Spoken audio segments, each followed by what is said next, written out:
Okay, so the discussion is on passive strategies, passive design strategies, and what we'll be discussing is very fundamental things, and we'll see what are the things that we should know. Okay, so the intent of this strategy, this discussion, or this entire studio is we'll be exploring what are the different passive strategies available and their applications in buildings and site planning exercise. Okay, so I have used the word solar here. It need not be necessary. We need not necessarily stop with solar. We can use other strategies as well.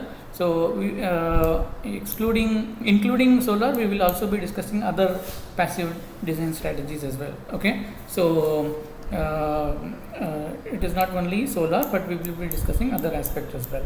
Okay, so the idea is once we have some broad understanding about what is the solar passive or passive strategy, and what are the components that goes into defining solar passive strategies or passive strategies in general, and how do we apply that in buildings and site plan is what we are interested in.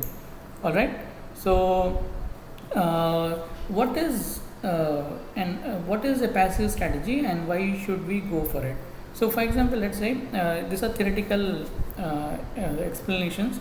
Using passive design, building forms and thermal performance of building elements, which includes architectural, structural, envelope and passive mechanical, are carefully considered and optimized for interaction with the local climate. Okay, so actually the building that we are trying to design, okay, should fit into the context. What context? It includes physical context.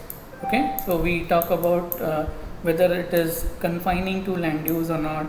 We discuss about whether it is following the natural topography, whether it is respecting the natural topography or not. Okay, or the how the contours are maneuver, all that. Okay, so there will be some physical and contextual implications of placing this building into this site or this site context. Okay, this context.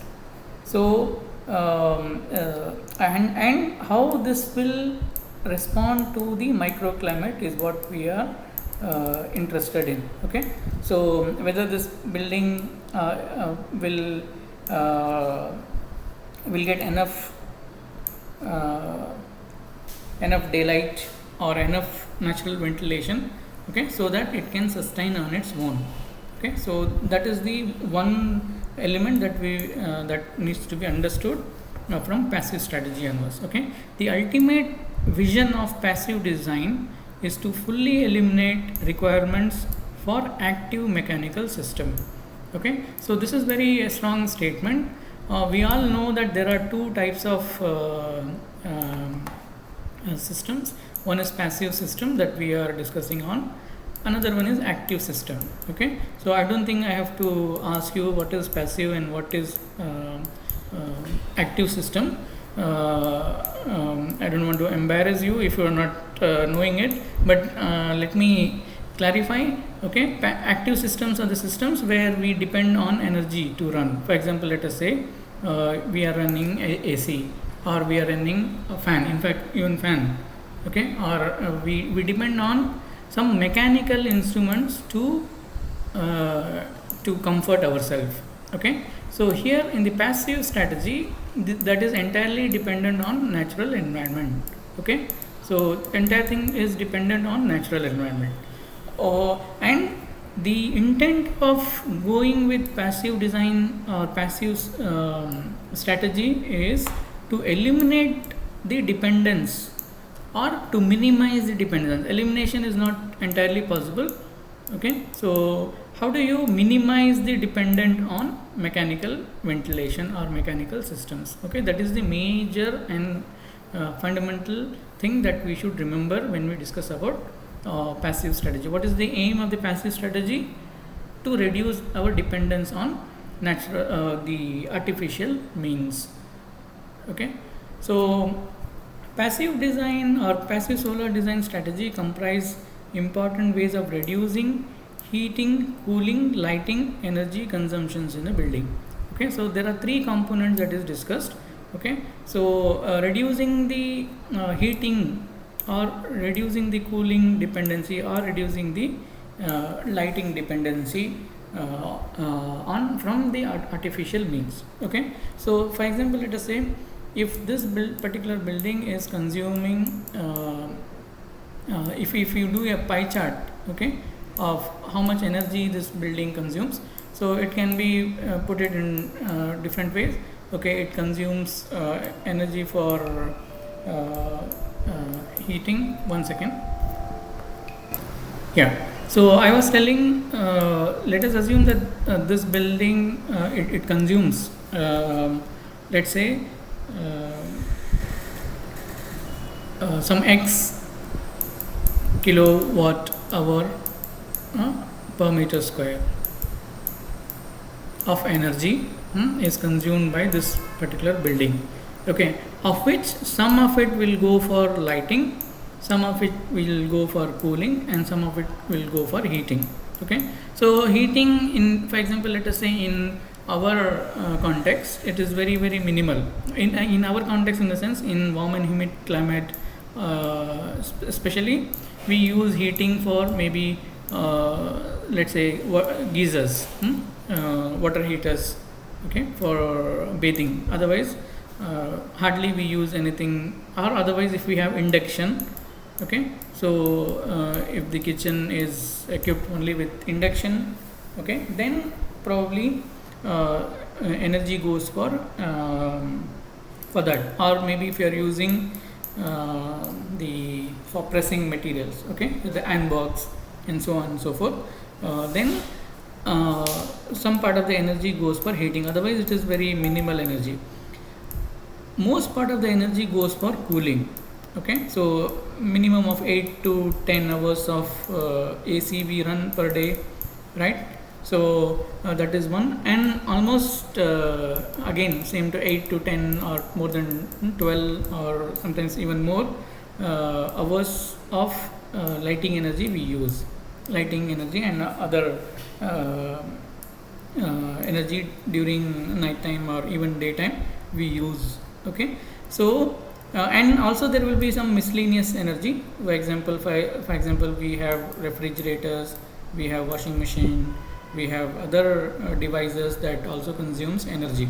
Okay, that will be under miscellaneous.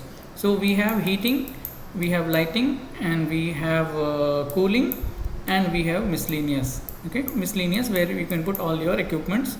In cooling we have air conditioners and so on. Lighting we know, heating, geysers, induction, iron box, and so on and so forth. Fine. So in all this case, where we can reduce energy, okay, where we can reduce the dependence, for example, let us say we are how do you reduce heating demand, okay, by adopting some passive strategy. Okay, how we can reduce cooling demand, okay, by adapting particular strategy. How we can reduce lighting demand by adapting particular daylighting strategy, and so on and so forth. Okay, so for lighting, in fact we are discussing in one subject on daylight and lighting design, where we'll go in very detail and see how we can do, what are the things that we have in hand that can be dealt to reduce dependency on or artificial light and bring in more daylight. Okay, so what are the ways in which we do it?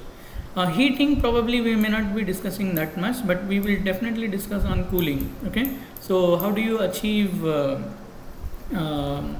better ventilation rates in the habitable rooms, better exchange of heat between indoor and outdoor environment, what we can do so that the dependence on AC is less. Okay, when we say dependent on AC, for example, let us say we have building, and let us assume that outside ambient condition, ambient temperature or ambient condition, let us assume is 35 degrees Celsius. Okay, and we have this envelope and in the building, okay, we have done something, and the indoor air condition is, let us assume, 30 degrees Celsius, okay, and our AC is dependent on this indoor air temperature, right? Okay, 30, I think I have put too much, let us assume 32 degrees Celsius, okay, without anything, it is only wall and some opening. It is, let us assume, 31-32 degrees Celsius indoor environment. Now our AC is designed for addressing this issue, okay. We have indoor temperature or indoor temperature condition of 32 degrees Celsius, whereas we are comfortable at 24 to 28 degree, okay. So the AC is run to bring this temperature down to 4 to how much, 4 to 8 degrees Celsius, okay. So 24, 25, we are trying to bring the from 32 degrees Celsius to 24 to 28 degrees Celsius, okay. I said what strategy can help in bringing this, what passive strategy will be useful in bringing this cooling energy dependence. See, we can't actually do anything on this directly, but we can bring this through passive design strategies.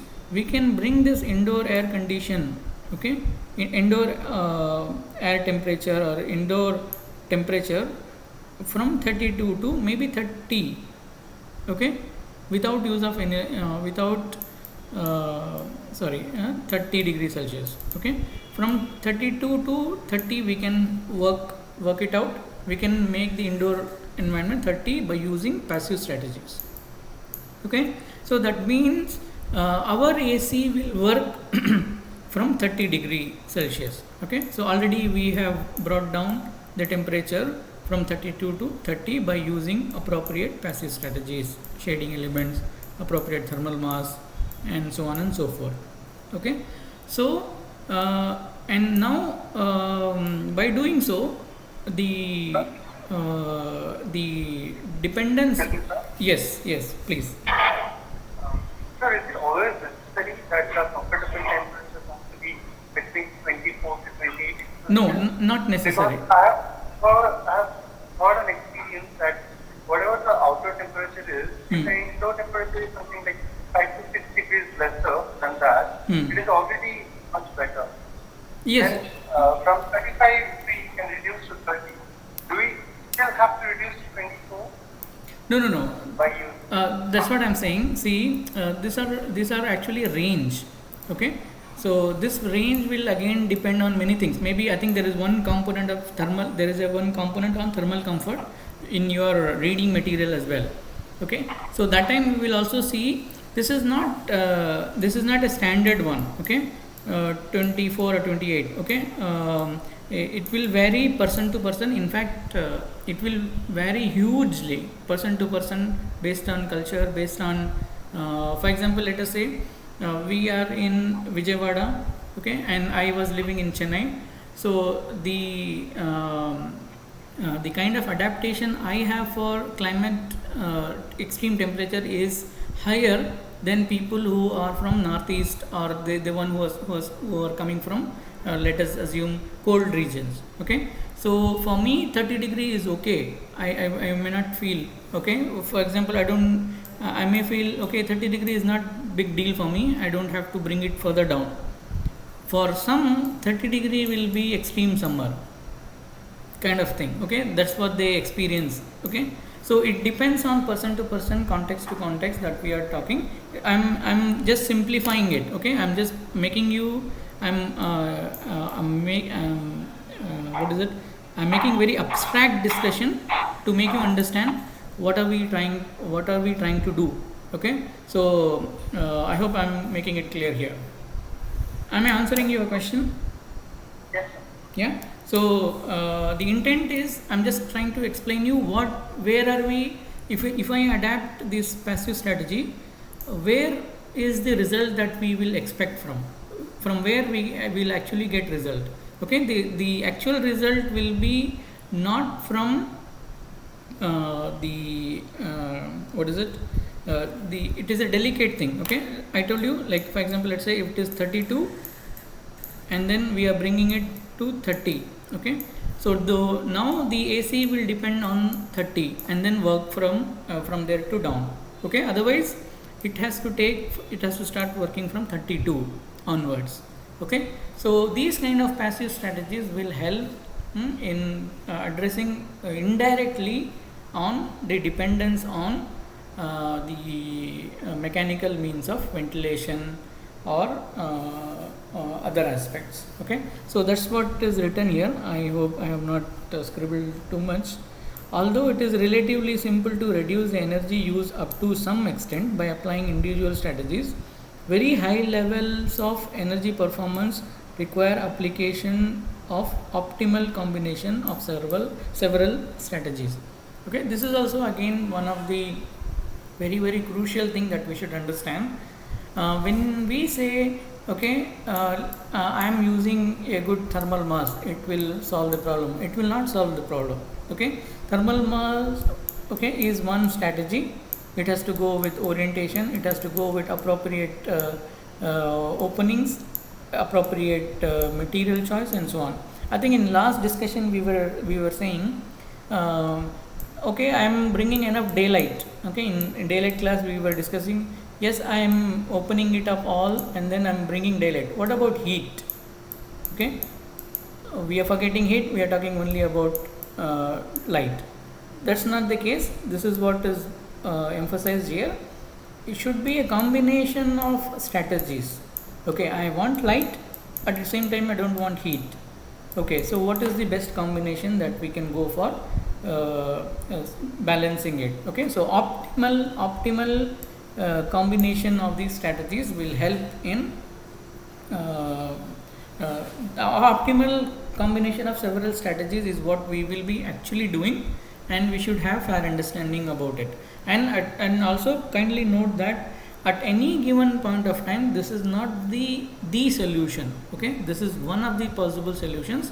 It may change or depending on context, depending on people, depending on material choices that we do. Sometimes we may have to compromise on light, and for example, let us assume you are designing a museum. Okay, so where maybe direct natural light is not required. Okay, so where you will compromise on daylight and you will go for but you need a very conducive environment. For example, let us say some of the artifacts has to be preserved in certain defined temperatures. Okay, so how I can, like the same example I gave. Okay, ambient temperature is some 35 degrees Celsius. Okay, how I can do through passive, what are the things I can do to reduce this ambient temperature or the internal temperature from 35 to 30? What are the measures I can take? Fine. And then if even let us assume that the conducive temperature for preserving artifact is 25, only 5 degrees Celsius is what I need to depend on mechanical means. Otherwise, if our design is poor, okay, if our building design is poor, it is only just acting as a barrier, okay, heat barrier, and it is 34 degree, only 1 degree difference it is bringing, then it is not a very good building or a high performance building, right? So that is what I am trying to emphasize here. I hope what is the importance of it is kind of registered in your mind, that when we talk about passive strategies. Yeah, any questions? No, sir. All right.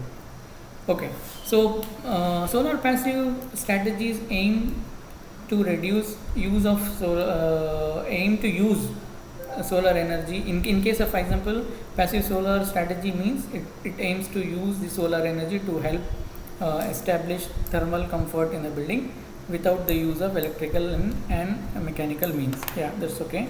The greatest opportunities for the integration of passive solar design strategies occur at conceptual design level. Yeah, at conceptual design level, by determining the values of parameters that have critical influence on building performance, such as building form, envelope components, and glazing and shading components. Yeah, there are two very crucial things that is discussed here, that also I would like to highlight, and kindly register these things in your mind, that whatever thing that we do, it has to be done at the very conceptual stage, very initial stage. Later on, it is very difficult to manipulate things. Okay, for example, let us assume you have a chance to design a building here, and you have already one plot, and you have given a building is given to you to make it efficient. Okay, some consultancy is being given to you to make this building energy efficient. Okay, the opportunity that you have here to retrofit. Okay, kindly see, in our discussions I'm using new words. Okay, maybe for some of you this will be very new, so kindly understand or register these words. These words, keywords will come again, time and again it will come, and I'll be using it in, not only me, in fact all the faculties will be discussing in these terminologies. Okay, we assume that you understand things. If you are not able to understand, you can stop and ask what is what. Okay, so for example, let us say this has to be retrofitted for energy efficiency. Okay, as an architect, the opportunity that we have is very less. Okay, so for example, let us say on the first place the building is oriented in wrong direction. What we can do? We have no chance. We have very limited opportunity to modify form orientation now. Okay, so if this is wrongly oriented, okay, let us assume it is facing west. Okay, so or if it is facing south, lot of radiation you receive, and it's all living area. We hardly have anything to do here. So any strategy or anything, any passive strategy is very efficient at the very beginning stage, at a conceptual stage. Okay, so that's why the role of architects becomes very crucial. Once at this stage proper measures are taken, then the building will be, we can, let us assume from this is wrongly placed. Okay, this is a bad example, let us assume, and it is consuming 100 kilowatt hour per meter square. Okay, in the beginning, and you are given, as an architect, you are given this assignment to reduce the dependency on energy. Maybe you will be able to bring this down. Okay, without any strategy. This is 100 kilowatt is what kilowatt hour per meter square is what the energy that is consumed by this building. Okay, without doing anything, without using any strategy and so on. And maybe with retrofitting this building for energy efficiency, you will be able to bring this down to 75 kilowatt hour per meter square, or maybe 70 kilowatt per meter square, and so on. Okay, so all the thing that you can do as an architect is to bring down 30 kilowatt hour per meter square. That is a big step, that's fine, but that is the maximum an architect can do. Okay, I see, let us assume 30% or 40% is what you can do in the retrofitting case. However, in the let us assume in the beginning itself you are consciously making design decisions, okay, to make the building passive, okay, to make the building respond to local climate, okay, respond to local ventilations, respond to the context, okay, all that. Then the initial energy consumption itself may be, let us assume 75-80 kilowatt per meter square. Okay, so This is without doing anything. We are already there where retrofitting results of this building can be interpreted. Okay, so that means architect has got a greater role to play in the initial stages. Fine. So that's why we always emphasize that you should consciously make every decision has to be consciously made, because later on it is very difficult to change it or manipulate it. Okay, for example, let us say what are the things that are crucial in the conceptual stage? For example, building form. Okay, for example, the opening sizes and placement of it, shading devices, orientation, volume, so many things are there, right? But the underlining thing that I want to emphasize is to do it at the earliest stages. Later on is almost impossible, or it gives hardly any results. Okay, very minimal results that we can expect in the retrofitting strategies. Okay, yeah, so this is another thing that you should keep in mind. Okay, with many passive strategies there is a trade-off between heating, performance and cooling. Yeah, this I told you. We should know what are we doing. For example, let us say if our intent is to cut down the heat, okay, so strategies should be in line with that. If our intent is to bring in heat, this has to be worked out properly. Okay, and our intention is to bring in light, but at the same time we don't want heat, so it has to be worked out properly, and specific strategies should be used accordingly.